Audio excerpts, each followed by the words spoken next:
যোৱাকালি আপোনালোকে মুখখন দেখিছে নেকি?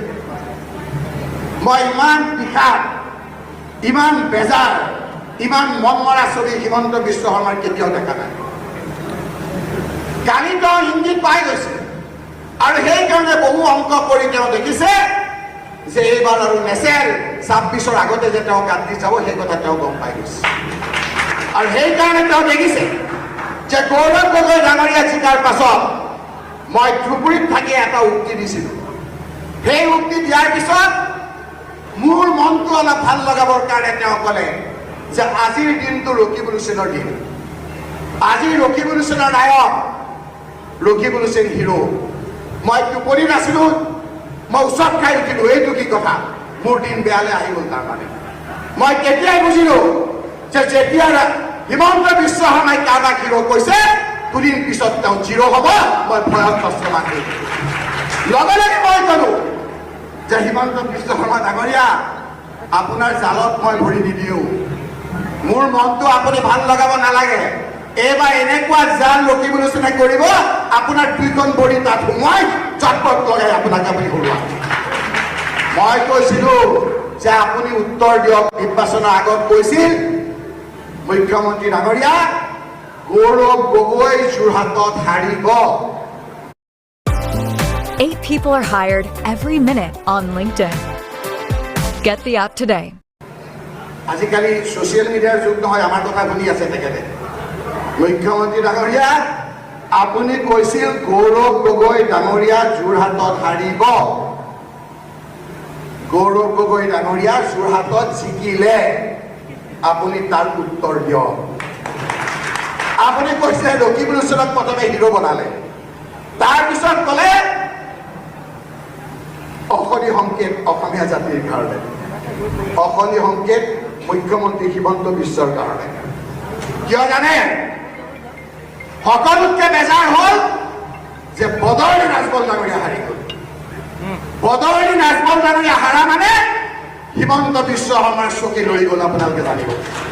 সেইকাৰণে তেওঁৰ সকলোতকে আজি অশনি সংকেত আজি হিমন্ত বিশ্ব শৰ্মা।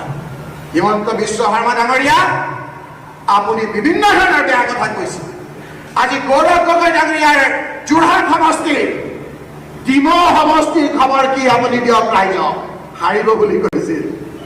ডিমৌ জিকিবৰ কাৰণে আপুনি ডিলিমিটেশ্যনত বনাই লৈছিল। ডিমৌ ৰাইজে আপোনালোকক প্ৰত্যাখ্যান কৰিলে, তাৰ উত্তৰ দিয়ক। ডিমৌ ৰাইজখিনি অসমীয়া নহয় নেকি? হিমন্ত বিশ্ব শৰ্মা ডাঙৰীয়া, হিমন্ত বিশ্ব শৰ্মা ডাঙৰীয়া, তৰুণ গগৈক আপুনি কন্দুৱাইছিল, এতিয়া আপোনাৰ কান্দাৰ পাল। ৰাইজে বেয়া পাইছে আপোনাক। অকল কি ডিমৌ নেকি? মা মৰাৰ খবৰ কি? তাত অসমীয়া জাতিৰ অস্তিত্ব আছে নে নাই? আপোনাৰ লিডাৰশ্বিপত বিজেপিক মা মৰা ৰিজাইন কৰিছে ৰাইজে। সোণাৰী ৰাইজে গুজৰাট কৰিছে। সোণাৰী ৰাইজ অসমীয়া জাতি নহয় নেকি? আপুনি উত্তৰ দিয়ক। শিৱসাগৰ এছেম্বলি ৰাইজে আপোনাক ৰিজেক্ট কৰিছে।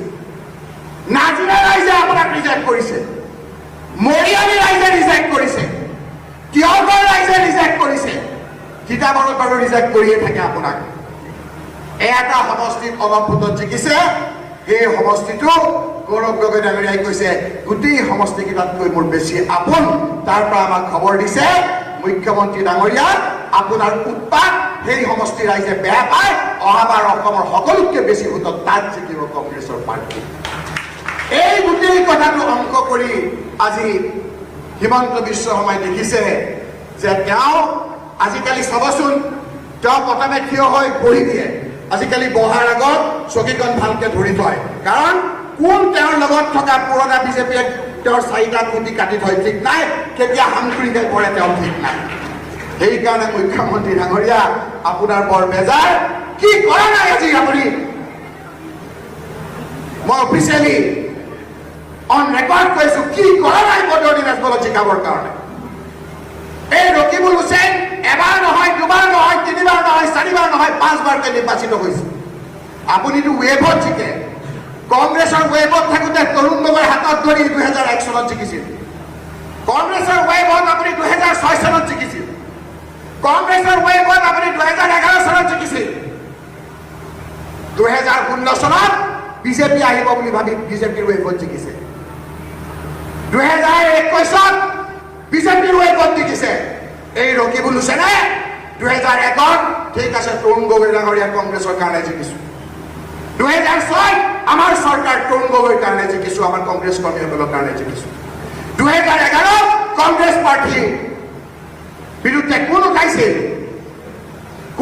আজি বদলি ৰাজবংশী হাৰিছে ৰকিবুল হুছেইন সব টাৰ্গেট খুচি খুব ভাল পায় সেইকাৰণে পাহৰি যায় সেই সময়ত প্ৰফুল্ল কুমাৰ মহন্ত দুবাৰত চিফ মিনিষ্টাৰ হাৰিছিল 2016ত আমাৰ চৰকাৰ নাছিল এগেইনষ্ট দ্য ৱেভ বতাহৰ বিপৰীতে ৰকিবুল হুছেইনক সকলো জাতি জনগোষ্ঠীৰ মানুহে আমাক জিকাইছিল ৰাইজ 2021ত সকলো জাতি জনগোষ্ঠীৰ মানুহে মোক চামগুৰিত জিকাইছিল খবৰ হিমন্ত বিশ্ব শৰ্মা ডাঙৰীয়া চামগুৰিত আপুনি কোৱা যি অসমীয়া বঙালীৰ কথা কয় স্বৰ্গীয় দেৱকান্ত বৰুৱা চামগুৰি সমষ্টিৰ পৰা জিকালো যিজনে নিখিল ভাৰত কংগ্ৰেছৰ সভাপতি উষা ভৰঠাকুৰৰ দৰে সন্মানিত বোৱাৰী তাৰ পৰা জিকিছিল ভৱেন শইকীয়াৰ দৰে লোক জিকিছিল তাত সেই অঞ্চলৰ সকলো জাতি জনগোষ্ঠীয়ে আমাক গ্ৰহণ কৰিছিল আজি আপুনি ক'লে যে ধুবুৰীলৈ মই নাযাওঁ কিন্তু 4টা সমষ্টিত মই যাম সাংবাদিক বন্ধুসকল ৰেকৰ্ডত চাওক আপুনি 4টাত যাম কাৰণ 4টাত আমি জিকিম এজিপি বিজেপি 4টাত জিকিব মুখ্যমন্ত্ৰী ডাঙৰীয়া সেই 4টাৰ নাম আজি ৰাইজে শুনিব বিচাৰিছে ধুবুৰীৰ সেই 11টা বিধানসভা সমষ্টিত কোন 4টাত আপোনালোকে জিকাবে সকলো জাতি জনগোষ্ঠীয়ে আমাক আঁকোৱালি লৈছে তাত কোচ ৰাজবংশী লোকসকলে আপোনাক খুব বেয়া পাইছে সেই লোকসকলে বিজেপি কৰে বেছিভাগে কিছু সংখ্যক আমাৰ লগতো আছে সেই লোকসকলে কৈছে যে এইবাৰ আমাৰ ভোট দিবলৈ ঠাই নাই এজিপিৰ পাৰ্টি দিছে চি এজিপিয়ে কংগ্ৰেছে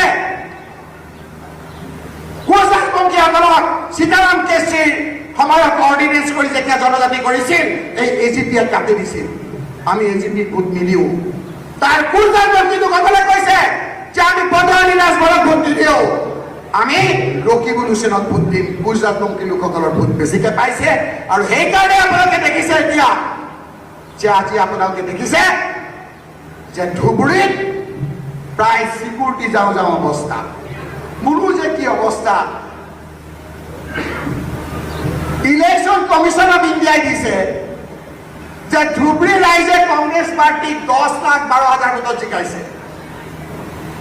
সেকেন্ড হৈছে 10,08,000 কিবা কৰি ৰকিবুল হুছেইন কংগ্ৰেছৰ পাৰ্টি 2 নম্বৰ কৰি থাকে ইলেকশ্যন কমিশ্যন অফ ইণ্ডিয়াই দিছে 1 নম্বৰ আৰু আমাৰো ইয়াৰ কিছুমানে 2 নম্বৰ আমি সব টাৰ্গেট গতিকে এইবাৰ সেইটো নহ'ব খুচি থাকিব সহ্য কৰি থাকিম আমিও কিন্তু বলম লগাম আমি সকলোৱে মিলা প্ৰীতিৰে আগবাঢ়িম সকলো জাতি জনগোষ্ঠীৰ লগত ৰাখিম বিৰোধী ঐক্য মঞ্চে একেলগে থাকিম ভূপেন বৰা ডাঙৰীয়াকে প্ৰমুখ্য কৰি দেৱব্ৰত শইকীয়া আমি সকলোৱে একেলগে যুঁজিম এমপিসকল আমি একেলগে যুঁজিম আৰু আপোনালোকক কথা দিছোঁ যে 2026 নালাগে দিল্লীততো লৰাৰ পৰা কৈছে দেখিছে ৰকিবুল হুছেইনো গৈ আছে আমিও গৈ আছোঁ আমিও কিছু কৰিম ইমান দিন আপোনালোকে ৰখিব নালাগে আমি বিভিন্নজনৰ লগত তাতো কথা পাতিছোঁ বেলেগ নালাগে বিজেপিৰ মানুহে সেই চৰকাৰখন ভাঙিব চাই থাকক বিজেপিৰ মানুহে কেন্দ্ৰত ভাঙিব আৰু অসমত